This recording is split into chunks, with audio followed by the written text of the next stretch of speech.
Without Marcus, we are ruined.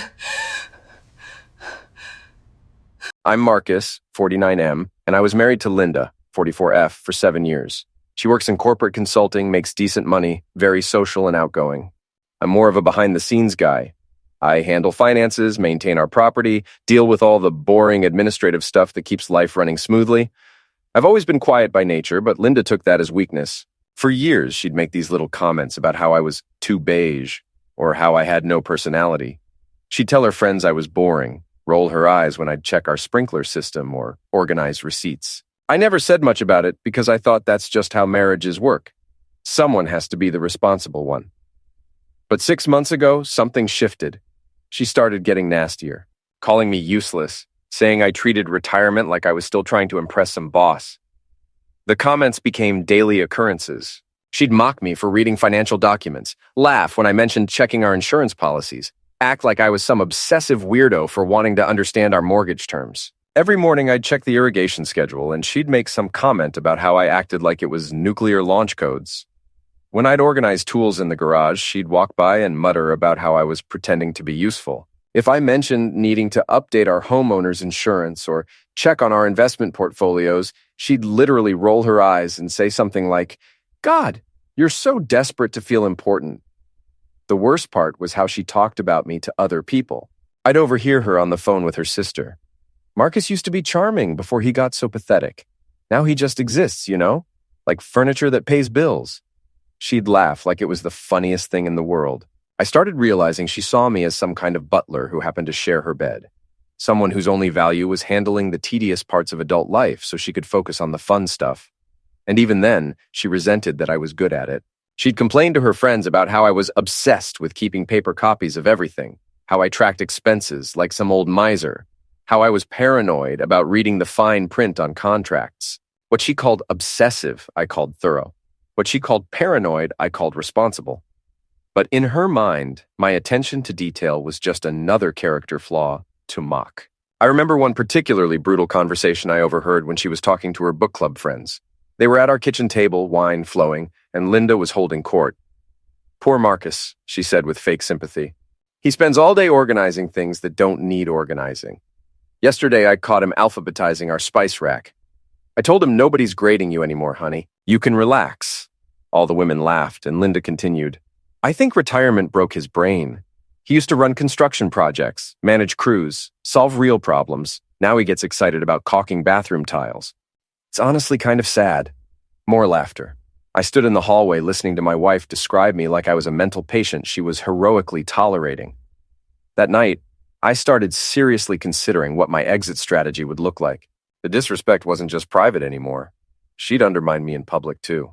At dinner parties, she'd interrupt me mid-sentence to correct things I'd said, roll her eyes when I'd contribute to conversations, or make jokes at my expense that left me sitting there like an idiot while everyone else laughed. I remember one particularly humiliating evening at her colleague's house. I was talking to another guest about interest rate trends, something I actually know quite a bit about, and Linda cut me off. "Oh God, don't get Marcus started on financial planning. He'll bore you to tears with spreadsheet talk." She turned to the group and added, "He literally reads SEC filings for fun. I keep telling him to get a hobby that doesn't involve calculators." Everyone chuckled politely, and I just sat there silenced. The conversation moved on without me. Later that night, when I tried to tell Linda how that made me feel, she said, "Jesus, Marcus, learn to take a joke. You're so sensitive." But it wasn't a joke. It was systematic humiliation disguised as humor. The final straw came last Tuesday when I went to Home Depot to grab caulk and replacement bulbs for our patio lights.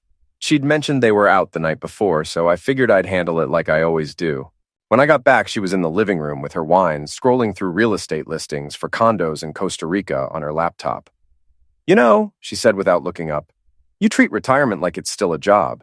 Nobody's grading you anymore, Marcus. You can stop trying so hard." I didn't respond, just started putting the light bulbs away, trying to stay calm. But then she kept going.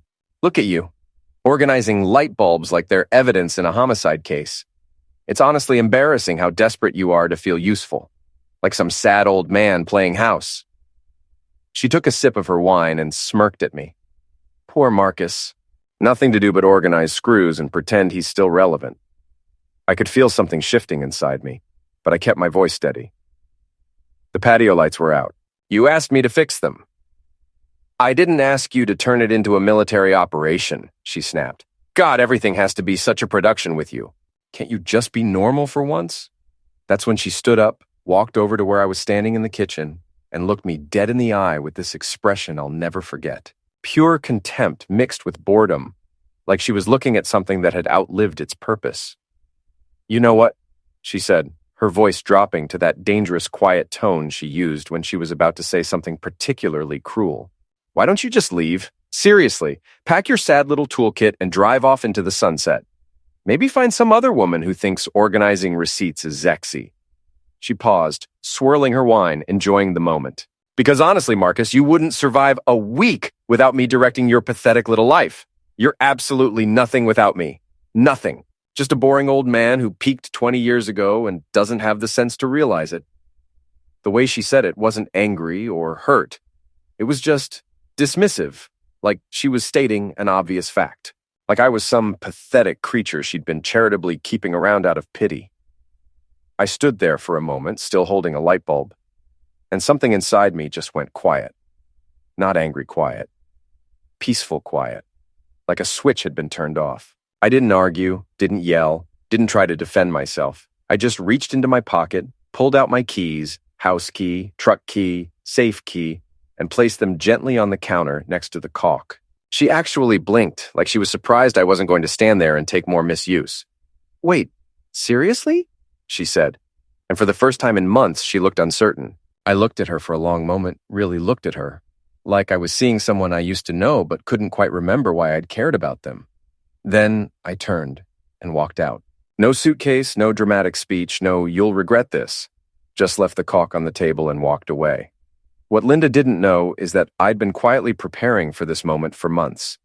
See, I'm not just boring, I'm methodical. And when you're methodical, you see patterns. I could tell she was building up to something big, getting more contemptuous every day. The disrespect was escalating on a predictable trajectory, and I knew eventually she'd push too far. So 6 months ago, I started organizing. Not out of spite, but out of self-preservation. I began documenting everything, creating legal frameworks, moving assets into protected structures. I wasn't planning to destroy her life. I was planning to protect myself from someone who clearly had no respect for what I brought to our marriage. I started by quietly consulting with attorneys about asset protection strategies. I researched trust structures, reviewed all our joint financial obligations, traced every guarantee and co-signature I'd made over the years. What I discovered was that I was way more financially entangled with Linda's extended network than even I realized. The first thing I learned was that our financial situation was much more complex than Linda understood.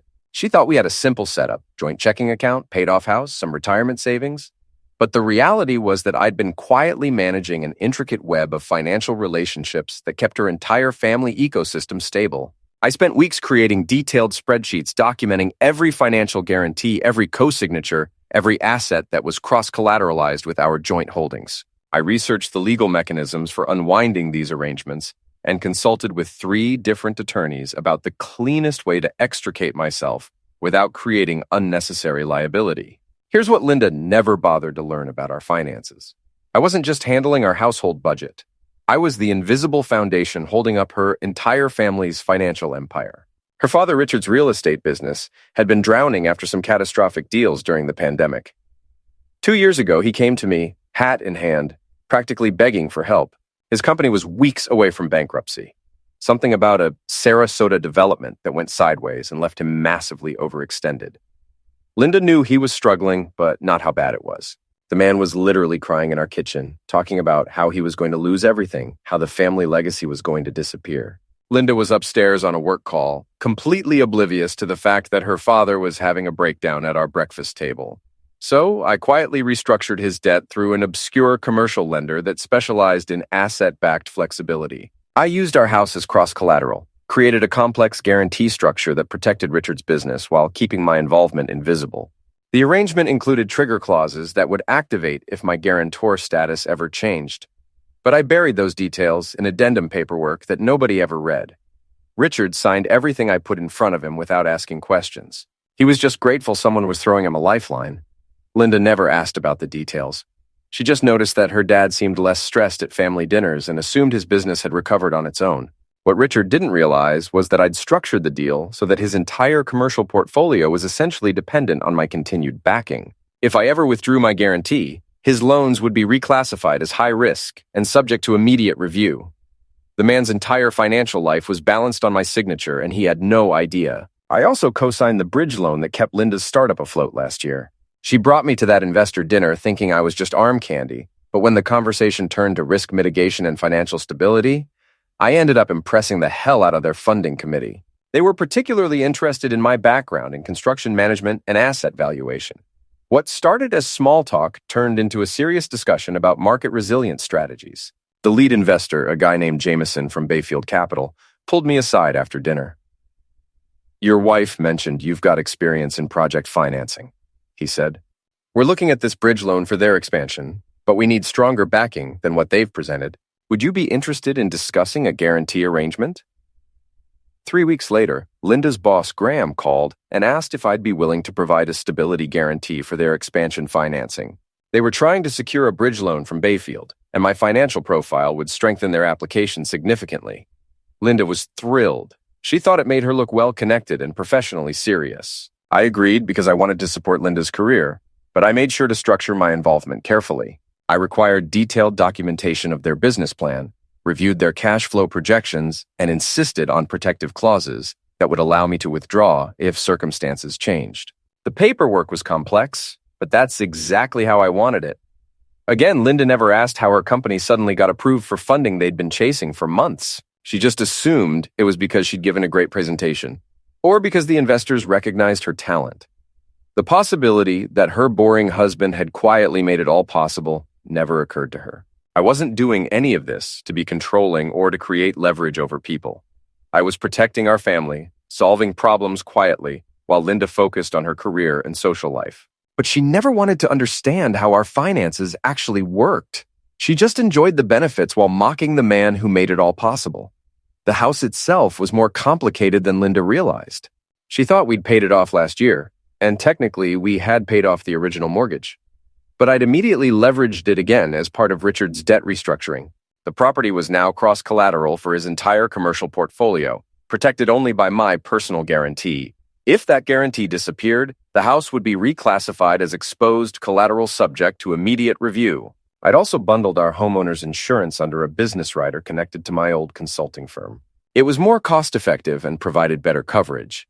But if the business entity dissolved, the coverage would default back to Linda's name, assuming she even noticed the renewal paperwork in the mail. 6 months ago, when Linda's contempt started reaching new levels, I began creating exit strategies for all of these arrangements. I formed a shell LLC called Northern Trust Holdings with myself as the anonymous trustee. I started moving liquid assets into protected accounts that couldn't be touched in a divorce proceeding. I documented every single financial guarantee I'd made and researched the legal mechanisms for withdrawing them. I also rented a small house across town under the name of the trust. Nothing fancy, just a clean, quiet place where I could execute my plan when the time came. I furnished it simply, set up a secure internet connection, and created a workspace where I could manage the separation process without interruption. I created a detailed timeline for unwinding everything. I knew that when Linda finally pushed too far, I'd need to execute everything quickly and precisely. One misstep could leave me exposed to liability or give her leverage to fight back. The hardest part was maintaining normal behavior while I prepared. I had to keep handling our daily finances, attending family dinners, pretending everything was fine, while Linda's disrespect escalated daily. Every snide comment, every eye roll, every public humiliation just reinforced my conviction that I was doing the right thing. I tested all my access systems monthly. I verified that my asset transfers were properly documented. I made sure my attorneys had all the paperwork they needed. By the time Linda delivered her final ultimatum, I was ready. So when she finally crossed that line, when she called me nothing to my face and dared me to leave, I was ready. The night she delivered her ultimatum, I drove straight to the small rental house I'd quietly leased across town. It was nothing fancy, clean, quiet, and unremarkable. The kind of place Linda would call depressing. I found it peaceful. I sat down at the kitchen table with my laptop and opened the folder labeled Separation Protocols. Everything was organized, documented, ready to execute. I'd rehearsed this sequence dozens of times in my head. First step, revoke guarantor status on Richard's commercial loans. I logged into the lender's portal using the secure credentials they'd provided when I originally signed the guarantee.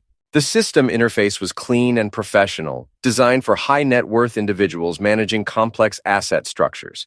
I navigated to the modification section and found the guarantor withdrawal option. The system prompted me with a warning. Revoking guarantor status will initiate immediate reassessment of secured collateral on loan package.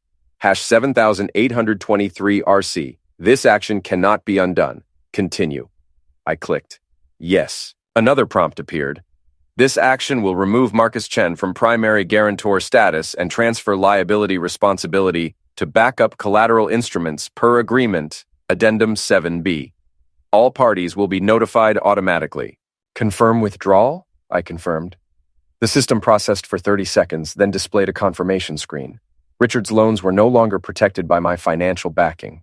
The house was now exposed as primary collateral, and the lender would begin reassessment within 24 hours. Second step, withdraw backing from Linda's company bridge loan. This one was more complex because it involved third-party guarantees to Bayfield Capital.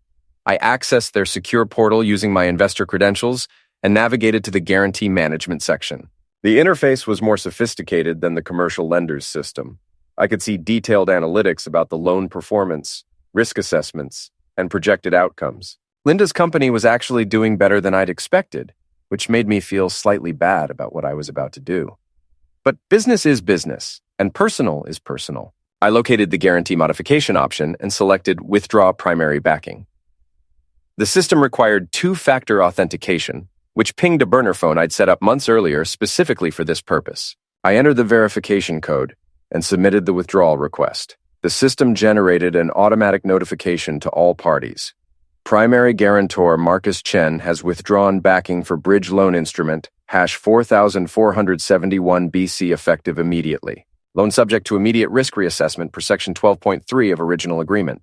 Third step, transfer remaining assets to protected status. I'd already moved most of our liquid assets into the trust structure over the past few months, but there were still some joint accounts that needed to be addressed. I submitted formal revocation of Linda's access to all accounts where I was the primary holder. This was the part that felt most personal. These were accounts we'd opened together where we'd deposited paychecks and paid bills and saved for vacations. But sentiment doesn't protect you when someone views you with contempt. Fourth step, dissolve the business entity that provided our homeowners insurance. This would trigger an automatic cancellation of our coverage, leaving Linda responsible for securing new insurance on a property that was about to be reclassified as distressed collateral. Fifth step, submit the final revocation documents to the county registrar. These were the papers that would officially remove my name from various guarantees and transfer liability back to the original borrowers. Once these were filed, everything would be irreversible. The whole process took less than 2 hours. No dramatic music, no emotional breakdown, just quiet, methodical execution of a plan I'd hoped I'd never need to use. I closed the laptop, poured myself a glass of water, and sat in the silence. For the first time in months, I felt calm. No tension in my shoulders, no knot in my stomach. Just peace. The calls started the next evening. First, Richard, absolutely losing his mind because the bank had called him that afternoon. The commercial loans I'd guaranteed were suddenly in default review because my backing had been withdrawn. Without my guarantee, his entire portfolio was exposed as unsecured debt. The bank was demanding immediate asset verification and threatening to call in the loans. I could hear him through Linda's phone when he called her. He was screaming about betrayal, about how this was going to destroy his business, about how he'd already gotten 2 demand letters for asset exposure. Linda tried to calm him down, but I could hear the panic in her voice. "Dad, I don't understand," she kept saying. "What does Marcus have to do with your business loans? Why would his name be on anything?" Richard had to explain the whole arrangement, how he'd been desperate 2 years ago, how I'd quietly restructured his debt, how the house had been used as collateral. Linda's voice got smaller and smaller as she realized how much financial responsibility I'd been carrying without her knowledge. "I didn't know," she whispered. "Marcus never told me any of this." "He was protecting you," Richard said, his voice now hoarse from yelling. "He was protecting all of us, and you threw it away." Then Linda's phone rang. It was Graham, her boss, and he was furious. Bayfield Capital had pulled their bridge loan effective immediately. The automatic risk assessment had flagged my withdrawal as a material adverse change that violated their lending criteria. Without that funding, Linda's company was going to miss payroll within days. Graham was shouting loud enough for me to hear through the wall of my rental house. Linda was apparently pacing in her car outside, trying to find somewhere private to take the call. "You vouched for his stability!" Graham yelled. "You said there was no volatility in your personal situation. You brought him to that dinner specifically to impress Jameson, and now Bayfield is treating this like fraud by omission." Linda kept trying to explain that she didn't know about my involvement, that it was news to her too, but Graham wasn't hearing it. "I don't care what you knew or didn't know," he said. "I vouched for you personally. I put my reputation on the line, and now we're all screwed because you can't keep your marriage together." Linda kept trying to call me, but I'd already turned off the phone I'd used during our marriage. She had no way to reach me. By the second day, word was spreading through Linda's professional network. Someone had leaked the Bayfield situation, and suddenly Linda was being viewed as a risk factor. Colleagues who used to seek her advice were avoiding her calls. Her assistant started scheduling meetings without her. By the third day, the cascade was accelerating. Richard called Linda in tears, not angry anymore, just broken. The bank had reclassified 3 of his major properties as distressed assets. His credit lines were frozen, and he was facing personal bankruptcy. "Your husband was the keystone holding up the whole arch," he told her through his sobs. "I didn't understand how important he was until he pulled himself out, and you just kicked it out because you thought he was boring." Linda's company officially laid her off that afternoon. Graham sent a terse email about restructuring due to unforeseen risk factors. But Linda knew the truth. She'd become a liability because of her connection to me. Her coworkers stopped making eye contact. The HR meeting was perfunctory. They just wanted her gone before the company folded entirely. I heard later that Linda sat in that HR conference room crying, not because she was sad, but because she finally understood the scope of what had happened. The woman who'd called me nothing was discovering that I'd been everything, the invisible foundation that made her comfortable life possible. The foreclosure notice arrived on day 4. Linda was staying at Richard's house by then because she couldn't access our old property. The bank had changed all the access codes when they reclassified it as distressed collateral. She called my sister Karen, sobbing, begging for my phone number or address. Karen told me later that Linda looked like she'd aged 5 years in 4 days. Her hair was unwashed. She was wearing the same clothes she'd had on when I left, and she kept mumbling about how she didn't know and didn't understand what was happening. "She keeps saying it was just one argument," Karen told me over dinner. "She can't wrap her head around the fact that this was planned months in advance. She thinks you're having some kind of breakdown." But it wasn't a breakdown. It was the opposite. It was finally thinking clearly. On day 5, Linda hired a private investigator to find me. She was desperate, calling everyone we knew, driving around town looking for my truck. She even went to my old office building, but they told her my business line had been disconnected months ago. What she didn't know was that I was less than an hour away, staying in my friend Martin's cabin up in the mountains. Martin's a Vietnam vet who understands the value of strategic silence. When I called him 3 weeks earlier and asked if I could use his place for a while, he just asked if I still drank scotch and told me to come on up. I'd been having dinner with Martin, Karen, and her husband Brian at a quiet steakhouse in town every night since I left. No drama, no rehashing of grievances, just normal conversation with people who actually valued my company. My phone would buzz occasionally with calls from Linda or Richard or Graham, but I'd just turn it face down and continue eating. It felt incredible to sit at a table where nobody was rolling their eyes at me or making snide comments about my personality, where I could mention checking the cabin's generator or organizing Martin's tool shed without being mocked for being obsessive, where silence was comfortable instead of loaded with contempt. Martin had been through his own marriage difficulties decades ago, and he understood what I was going through on a level that didn't require explanation. "Sometimes," he said one evening as we sat on his porch watching the sunset, "the kindest thing you can do for someone is stop enabling their worst behavior." On day 6, Linda got the final piece of the puzzle. Someone at Bayfield, probably a sympathetic insider who'd worked with Linda before, leaked an internal memo from their risk assessment team. The document detailed how my unexpected withdrawal had created a catastrophic exposure event that violated their risk protocols. The memo was brutal in its clinical assessment. It specifically mentioned how Linda's failure to disclose the nature of our relationship had contributed to their decision to extend the original loan. They painted her as either incompetent for not understanding her own financial situation or deceptive for actively misrepresenting it. Either way, She was now flagged in their system as a potential source of reputational damage. Karen forwarded me the memo after Linda had apparently received it. The timing was perfect. She finally understood that this wasn't about one argument or one bad night. This was about a man who'd spent 7 years being treated like hired help, finally deciding to stop working for free. But Linda still didn't get the deeper lesson. She kept calling it a misunderstanding, kept talking about how we could work it out if I'd just come home and explain what was happening. She couldn't accept that there was nothing to work out. I'd simply decided to stop being her financial safety net while she treated me like garbage. On day 7, I got a call from Karen. Linda had apparently shown up at her house at 6 in the morning, still in pajamas, begging for my contact information. She'd been sleeping in her car because Richard was too stressed and embarrassed to deal with her presence in his house. "She's not okay, Marcus," Karen told me. "I mean, I understand why you did what you did, but she's really falling apart. Maybe you should at least take one call just to let her know you're alive." I considered it for about 30 seconds, then decided against it. Linda had had 7 years to treat me with basic respect. She'd chosen contempt instead. The fact that she was finally facing consequences for that choice didn't create any obligation on my part to rescue her from them.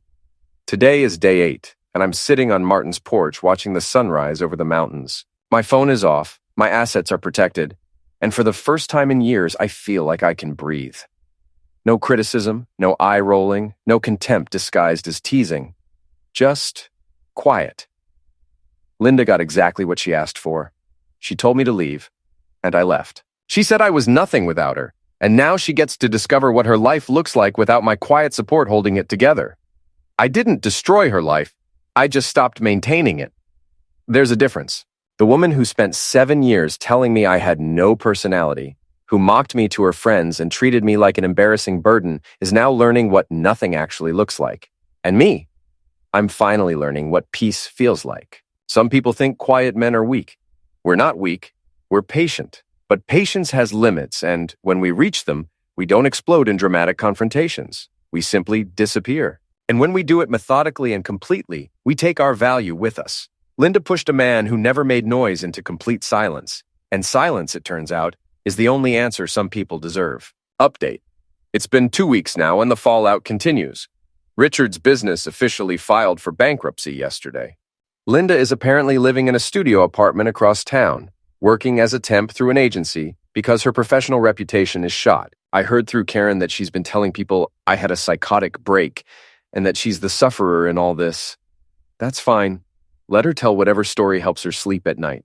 I know the truth, and more importantly, I know I'm finally free.